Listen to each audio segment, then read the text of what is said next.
রাত পেরিয়ে ভোর, ভোর পেরিয়ে সকাল, এই অপেক্ষা প্রিয়জনকে ফিরে পাওয়ার। কেউ বছর, কেউ আবার মাসের পর মাস অপেক্ষা শেষে প্রিয়জনকে ফিরে পেয়ে ভেঙে পড়েন কান্নায়। এ কান্না আনন্দের।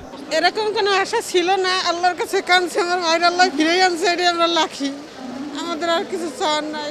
আইওএম এর সহযোগিতায় বুরাক এয়ারের একটি ফ্লাইটে বৃহস্পতিবার ভোর 4:15টায় দেশে ফেরেন 176 বাংলাদেশি। ইমিগ্রেশন ও তদন্ত শেষে সকাল 8টায় বের হন সবাই। এর মধ্যে 106 জন ছিলেন ত্রিপোলির তানজুরা ডিটেনশন সেন্টারে, যারা তুলে ধরেন ভয়াবহ নির্যাতনের কথা। 4 মাসের ভিতরে 2 বেলা ভাত খাইতে পাই নাই, ভাত দেয় নাই, জাইলে খালি পিড়ায়, খালি মারে, হুদাহুদি মারে। লিবিয়া যেন আল্লাহ কেড়ে নেয় না। আর আমার মাফিয়াও ধরছিল, টোটাল আমার 26 লাখ টাকা গেছে।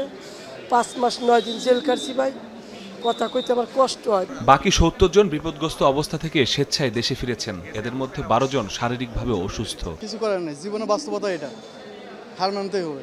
হয়তো নিজের সচ্ছলতার জন্য, পরিবার সচ্ছলতার জন্য গেছিলাম, কিন্তু হার মেনে ফিরে আসতে হইলো। কাজ করছি 5 মাস, কাজ করলে গেলে 1 মাসের বেতন দিছে, তাও বাংলাদেশের 30,000 টাকা, আর বাদ বাকি টাকা দেয় নাই। হ্যাঁ, খাওয়া দাওয়া কষ্ট, তারপরে বাইরে বাড়ানো কষ্ট, মাফিয়া ধরে, মানে বিভিন্ন রকমের সমস্যা।